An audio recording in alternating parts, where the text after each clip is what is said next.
Hey, this is Meenal, and today I'm going to talk about the four things which kept me going throughout my NEET journey. The very first is how I managed biochemistry physics. The second is how I started my initial journey, which kept me consistent throughout the journey. The third one is honest study, which you should do, and the fourth one is the revision. Talking about कि how I managed my biochemistry and physics. तो bio एक अच्छा subject होता है, सबको पसंद भी आता है, एंड बायो में हमने बहुत सारी चीज़ें 9th-10th में पढ़ी होती है. केमिस्ट्री में जब हम आते हैं तो मूल कॉन्सेप्ट जो कि थोड़ा हल्का फुल्का होता है, फिजिकल का बहुत बड़ा चैप्टर है, प्लीज़ डोंट इग्नोर इट, और बहुत अच्छे से स्टार्ट होना चाहिए हमारा केमिस्ट्री भी. फिज़िक्स में तो हम यूनिट्स एंड मेजरमेंट से स्टार्ट करते हैं. तो जब स्टार्ट में था तो फिज़िक्स को इतना ध्यान लग नहीं रहा था, क्योंकि इट वाज मतलब थोड़ा कम उसमें कंसेप्चुअल था. उसमें यूनिट्स एंड मेजरमेंट्स में ज़्यादा कुछ होता नहीं है, हाँ, लेकिन जो फिज़िकल वाला पार्ट होता है, जैसे कि इंस्ट्रूमेंट्स वाला पार्ट हो गया, वर्नियर कैलिपर, वो समझने वाली चीज़ है. इस साल भी क्वेश्चन आया था उससे, वर्नियर कैलिपर का, तो तुम्हें समझना चाहिए. फिर zero error and all that. Starting में तो मतलब मैं हर दिन हर मतलब जो चल रहा है उसको मैं पढ़ना चाहती थी, लेकिन मेरा एक बहुत इम्पॉर्टेंट पॉइंट था जो मैंने पूरी अपनी जर्नी फॉलो किया, वो था शॉर्ट नोट्स. शॉर्ट नोट्स मैंने तीनों मतलब सब्जेक्ट्स के बनाए थे, बायो, केमिस्ट्री एंड फिज़िक्स. तो उनसे मेरे को फ़ायदा होता था कि समझो आज मेरा बायो एंड केम का लेक्चर है, तो फिज़िक्स मेरा छूट रहा है. ऐसे बहुत लोगों का होता है कि वो बायो एंड केम ही फिर दिन भर पढ़ते रहते, फिर उनको लगता है यार फिज़िक्स तो मैंने किया ही नहीं. तो मैं क्या करती थी, जिस दिन मेरा बायो और केम का लेक्चर होता था उस दिन मैं फ़िज़िक्स के बस शॉर्ट नोट्स पढ़ लेती थी. हाँ, ये पढ़ा है या बताया है, या फिर अगर तुम वैसा नहीं करना चाहते तो तुम सिर्फ 15 या फिर 20 क्वेश्चंस फिज़िक्स के कर सकते हो फ़िलहाल के लिए, क्योंकि चैप्टर स्टार्टिंग में थोड़े ईजी रहते हैं. जब चैप्टर्स थोड़े डिफ़िकल्ट होने लगे तो फिर तुम 30-40 क्वेश्चंस तक जा सकते हो. और अगर बहुत ही ज़्यादा तुम्हारे पास टाइम है, जैसे कि मेरे पास ज़्यादा टाइम नहीं होता था, तो smart study was only the option. तो तुम्हें 50-60 तुम जा सकते हो, 50-60 क्वेश्चंस तक तुम जा सकते हो. और अगर मैं बायो और केम की बात करूँ तो इन तीनों को मैनेज करना इतना भी डिफ़िकल्ट नहीं है जितना आप सब लोगों को लगता है. ठीक है, आप बायो को एक परफेक्ट टाइम दो, फिज़िक्स को दो, केमिस्ट्री को दो. मैंने ऐसा नहीं रहता था कि बस इतना ही टाइम मैं फ़िज़िक्स करूँगी, इतना ही टाइम मैं बायो करूँगी. तुम्हारा आज का वर्क कितना है उस पर सब कुछ डिपेंड करता है. फॉर एग्ज़ाम्पल, तुम्हारे टीचर ने तुम्हें आज 4 पेजेस एनसीईआरटी के पढ़ाया है, तुम्हें आज वो 4 पेजेस ही पढ़ने हैं, और तुम्हें उसका मॉड्यूल भी पढ़ना है, तुम्हें उसके क्वेश्चंस भी सॉल्व करने हैं. तो ये पूरा जो सर्कल है उसको कंप्लीट करने में लगभग 3 घंटे तो लगे जाएंगे सेल्फ स्टडी के लिए. अब बचा केमिस्ट्री. केमिस्ट्री में तुम्हें अपने नोट्स पढ़ने हैं, मॉड्यूल अभी थोड़ा पढ़ने की ज़रूरत है इस साल के बाद, मुझे लगता है, क्योंकि मॉड्यूल का भी इंफॉर्मेशन आता है, तो लाइक पढ़ना तो चाहिए मॉड्यूल भी. और फिर उसके बाद मॉड्यूल पढ़ने के बाद तुम क्वेश्चन सॉल्व कर सकते हो. अब जिस भी कोचिंग में तुम जाते हो, तुम्हें जो भी डीपीपीज़ या फिर जो कुछ भी तुम्हें अवेलेबल है उस टाइम पे, तुम्हें वो हर रोज़ करना चाहिए. आई विल सजेस्ट कि हर सब्जेक्ट के, मतलब बायो, केम एंड फिज़िक्स के, तुम 40-50 क्वेश्चंस डेली स्टार्ट कर दो सॉल्व करना. भले ही वो मतलब कुछ भी हो, वन वर्ड हो, असर्शन रीज़न हो, whether it will be true और फॉल्स, जो भी है, यू शुड ट्राई कि तुम हर टाइप के क्वेश्चंस कर सकते हो. यूनिट्स एंड मेजरमेंट्स, क्योंकि अभी स्टार्ट वही चल रहा है तो मैं उसका थोड़ा एलाबरेट कर सकती हूँ कि यूनिट्स एंड मेजरमेंट में तुम्हें असर्शन रीज़न के काफ़ी कम क्वेश्चंस मिलेंगे, लेकिन वो कम क्वेश्चंस काफ़ी ट्रिकी होते हैं. मतलब वो बहुत ज़्यादा ट्रिक करके उसको घुमा फिरा कुछ भी करके मतलब डाल देता है. तो तुम्हें ऐसे क्वेश्चंस भी ढूंढ ढूंढ के करने हैं. अगर तुम्हें लगता है कि तुम्हारे पास नहीं है, तो तुम अपने टीचर से जाके मतलब मांग सकते हो कि मुझे ये चाहिए एंड आई वॉन्ट दिस. रही बायो की बात, तो बायो, बॉटनी और जूलॉजी अलग अलग करके पढ़ाते हैं. तो जूलॉजी एंड बॉटनी की मैं बात करूँगी तो मुझे लगता है कि बायो को तुम like half of your day तुम बायो को दे सकते हो. लाइक अगर तुम 6 घंटे पढ़ते हो तो तुम 3 घंटे बायो को दो, 2 घंटे और 2 और ढाई घंटे तुम केम को दो, एंड आधा घंटा तुम फिज़िक्स को दो अगर तुम्हारा उस दिन फिज़िक्स का लेक्चर नहीं है. और अगर बायो का लेक्चर नहीं है तो बायो को आधे घंटे वाले स्लॉट में डालो, फिज़िक्स को 3 घंटे वाले स्लॉट में डालो. अगर तुम्हें लगता है कि तुम्हें केमिस्ट्री ज़्यादा ये करना हो रहा है तो तुम केमिस्ट्री का स्लॉट बना सकते हो। डेली शेड्यूल का अगर आपको प्लान चाहिए होगा कि मैं डेली कैसे पढ़ती थी, तो कमेंट्स में लिख देना कि डेली प्लान चाहिए, मैं ज़रूर उस पर वीडियो बनाने का ट्राई करूँगी। सो मैनेज तो करना ही है।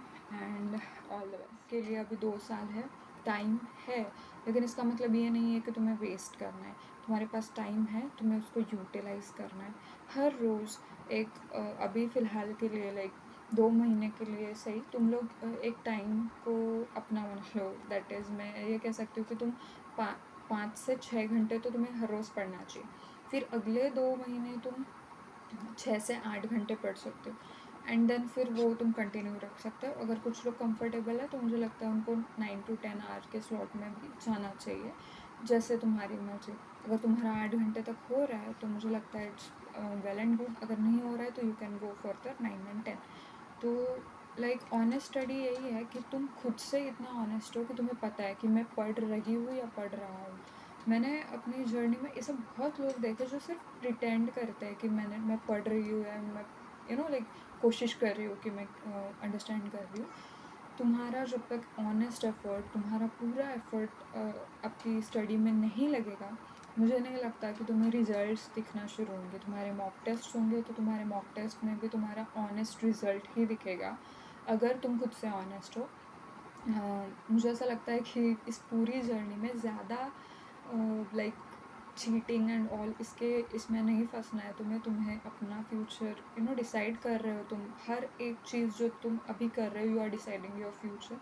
सो अगर तुम्हारे में से कोई ऐसा है जो सोच रहा है कि नीट की कोचिंग जाएंगे, चीटिंग से वहाँ पे मार्क्स लाएंगे, नीट का एग्ज़ाम ऐसा नहीं होता है। बहुत वहाँ पे सब कुछ होता है, CCTV से लेकर सुपरवाइजर्स तक। तो तुम एट द एंड वो एक ऑनेस्ट स्टडी नहीं रह जाएगा, वो एक बहुत क्या कह सकती हूँ लॉन्ग स्टडी हो जाएगा, और फिर तुम फिर से ड्रॉप लोगे तो मुझे नहीं लगता it will be helpful to you. So तुम्हें एक ऑनेस्ट स्टडी प्लान करना है कि हाँ ये मैं हूँ, मुझे यहाँ तक जाना है। एंड तुम ये कैसे कर सकते हो, तुम्हें एक ट्रिक नहीं है, वैसे सभी लोग करते हैं इसको, बट मैं एज अ स्टूडेंट तुमसे शेयर करना चाहूँगी कि तुम्हें हर रोज़ अपने आप को एक लेटर लिखना है कि मैंने आज ये चीज़ की, और इनमें से कौन सी ऐसी चीज़ें हैं जो मेरे को नहीं करनी चाहिए थी, जिनकी वजह से मैं आज आज के दिन के लिए बैक हो गई, एक लैक कर रही हूँ मैं किसी वजह से। तो वो वजह को ढूंढो। हर रात तुम्हें ये लिखना है कि तुम किस वजह से तुम्हारा आज 100% तुम्हारा एफर्ट तुम नहीं दे पाए हो। वो अगर तुम लिखते हो तो मुझे लगता है उसका बहुत फ़ायदा होगा। जल्द मतलब जितना जल्दी स्टार्ट करोगे, ये मैंने लास्ट में किया था, बट तुम अगर जल्दी स्टार्ट करते हो तो मुझे लगता है तुम्हारा जब लास्ट में तुम्हें और ज़्यादा फ़ायदा होगा। लास्ट में तुम प्रो हो जाओगे उसके, तो तुम्हें ज़्यादा फ़ायदा होगा कि हाँ इससे कुछ फ़ायदा हो रहा है, क्योंकि तुम्हें पता है कि अब तुम कहाँ लैक कर रहे हो और तुम्हें क्या इम्प्रूव करना है। तो मुझे लगता है ये एक ऑनेस्ट स्टडी हो सकता है। खुद के लिए पढ़ो पहले तो, फिर दूसरों के लिए पढ़ो, क्योंकि जब तुम खुद के लिए पढ़ते हो ना तो मुझे लगता है कि उससे अपने आप दूसरों को समझ में आ जाता है कि हाँ ये पढ़ रहा है या ये पढ़ रही है। तो यही एक ऑनेस्ट स्टडी प्लान हो सकता है। मुझे लग रहा है कि ऑनेस्टली खुद के साथ ऑनेस्ट रहो, खुद से पहले ऑनेस्ट रहो। लोगों के तो हो ही जाता है ऑनेस्ट उसके बाद। तो बी ऑनेस्ट विद योरसेल्फ। तो let's talking about the revision strategy. Revision strategy मैंने ऐसी खास लास्ट में तो नहीं बनाई थी। मैं स्टार्टिंग से अपना रिवीजन प्लान चल रही थी। मतलब from the very first day of my coaching मैं शॉर्ट नोट्स बनाती हूँ। अगर तुम्हें समझना है कि शॉर्ट नोट्स कैसे बनाने हैं या फिर कैसे करना है, तो मैंने कैसे बनाए थे मैं एक बार बता दूँगी, लाइक कैसे शॉर्ट नोट्स बनाने। मैंने Day 1 से क्यों बनाए थे उसका एक रीज़न था, क्योंकि मुझे ऐसा लगता था कि मैं ज़्यादा टाइम बड़े बड़े नोट्स नहीं पढ़ सकती हूँ, और मुझे 2 साल पढ़ना है ये। तो मैं बाद में जाकर बनाऊँगी तो मेरा टाइम भी वेस्ट होगा, और दूसरी चीज़ तो मेरे को तब तक याद होगा नहीं होगा, ये बहुत सारी चीज़ें होती है। और मुझे ऐसा लगता था कि उस टाइम जब समझो आज मैंने ये कोई चीज़ पढ़ी है, तो मुझे ऐसा लगता था कि हाँ अभी मैंने ये पढ़ा है, तो मैं घर जाती थी, या फिर ट्रेन में, या फिर अगर टाइम है तो मैं कोचिंग में बैठ के वो लाइक कि हाँ मैं याद करती थी लेक्चर में कि हाँ पहले ये पढ़ाया ये पढ़ाया। अगर नहीं याद आ रहा तो बुक में देख के फिर वो बनाती थी। लेकिन फॉर्मेट अलग अलग रहता था बायो केम एंड फिज़िक्स का। तो उससे एक फ़ायदा होता कि एक्टिव रिकॉल मैं अभी कर रही हूँ क्योंकि मैंने अभी अभी पढ़ा है, मेरे दिमाग में फ्रेश है, और एक बार एक्टिव रिकॉल करने से मेरे को उसका फ़ायदा होता था। घर जाने के बाद मेरे को उसको रिवाइज़ करने में, जो मैंने आज पढ़ा है, टाइम नहीं लगता था, मॉड्यूल से समझने में भी टाइम नहीं लगता था। तो रिविज़न स्ट्रैटेजी ऐसी होनी चाहिए। मेरे शॉर्ट नोट्स बहुत छोटे बने थे, मतलब मैं क्या ही बोलूँ। मैंने फ़िज़िक्स का एक स्पायरल नोटबुक लिया था, 100 पेजेस का होगा समथिंग, वो पूरा भरा ही नहीं था, मतलब मुझे लगता है आधा ही भरा हुआ था। दोनों साल के उसमें चैप्टर्स थे। बायो का भी कुछ ऐसा ही था। बॉटनी एंड जूलॉजी के लिए मैंने 2 अलग-अलग कंपार्टमेंट्स बनाए, उनका भी थोड़ा-थोड़ा ही, मतलब बहुत ज़्यादा भरा नहीं था। तो मतलब बहुत छोटे हो जाते हैं वो, और जब टेस्ट्स आते थे तो मैं उन्हीं को रिवाइज़ करती थी क्योंकि मेरे को पता है इसमें मैंने वो इम्पोर्टेंट चीज़ें भी लिखी है जो सर ने बताए थे कि इम्पोर्टेंट है, और मेरे शॉर्ट नोट से क्वेश्चंस आते थे। क्योंकि मैंने वो चीज़ें की थी जो एग्ज़ामिनर सोचता है कि हाँ, मैं ये डाल सकता हूँ, ये डाल सकती हूँ। तो वही होता था। तो शॉर्ट नोट्स बनाना मुझे लगता है बहुत इम्पोर्टेंट है। लास्ट में तो मुझे लगता है 1 महीना मैंने शॉर्ट नोट से ही पूरा रिविज़न किया था। एनसीईआरटी भी कुछ लोग कहते हैं कि मैं पूरा एनसीईआरटी पढ़ रहा था। मेरे को लग रहा था कि एनसीईआरटी बहुत, मतलब लास्ट में जाके तुम्हें ऐसा लगता है कि एनसीईआरटी भाई इतने बार पढ़ लिया है, अब मन नहीं है पढ़ने का। तो शॉर्ट नोट्स मुझे लगता है कि बहुत मतलब बहुत यूज़फुल मीडियम रह सकता है तुम्हारे माइनर टेस्ट के लिए, मेजर टेस्ट के लिए जो होते हैं तुम्हारे कोचिंग में। और अगर नहीं भी होते हैं फिर भी मुझे लगता है तुम कोई भी टेस्ट देते हो और तुम्हें उससे पहले पढ़ना है, तो मुझे लगता है वो एक काफ़ी इंपॉर्टेंट और ईजी पॉइंट ऑफ व्यू हो जाता है। दूसरी चीज़, शॉर्ट नोट्स को तुम सिर्फ बना के छोड़ मत देना, ठीक है? वो पढ़ने के लिए बनाया है तो पढ़ा करो। तुम्हारे पास जब फ्री टाइम है, जैसे कि अगर तुम ब्रेक में हो या फिर तुम मतलब कोचिंग में गए हो लेकिन ब्रेक में हो, तो तुम्हें लगता है कि हाँ, ये चैप्टर, ये टॉपिक थोड़ा पढ़ लेना चाहिए, तो ऊपर ऊपर से देख लेना कि हाँ, इसमें मैंने ये पॉइंट्स ऐड किए हैं, मतलब हाँ, ये पॉइंट्स याद रखने हैं। तो मुझे लगता है उसका बहुत फ़ायदा होता है। लॉन्ग टर्म मेमोरी में शॉर्ट नोट्स मतलब बहुत काम आते हैं क्योंकि तुमने अपने हिसाब से उसमें ऐड किए है कि हाँ, ये इंपॉर्टेंट चीज़ है। सर ने बताए हुए क्वेश्चंस, मैम ने बताए हुए क्वेश्चंस, पॉइंट्स, सब कुछ तुम्हें उसमें ऐड करना है। एक पूरा क्रंच तुम्हारे पास होना चाहिए। टॉपर के नोट्स, टॉपर के शॉर्ट नोट्स, टॉपर्स के मॉड्यूल्स देखने का कोई फ़ायदा नहीं होता। मुझे ऐसा लगता है जो खुद से तुम बनाते हो वो ज़्यादा इंपॉर्टेंट रहता है। अगर शॉर्ट नोट्स के लिए भी वीडियो चाहिए तो मैं ज़रूर ट्राई करूँगी, अगर तुम लोगों को चाहिए होगी तो, क्योंकि शॉर्ट नोट्स बहुत इंपॉर्टेंट होते हैं मुझे लगता है।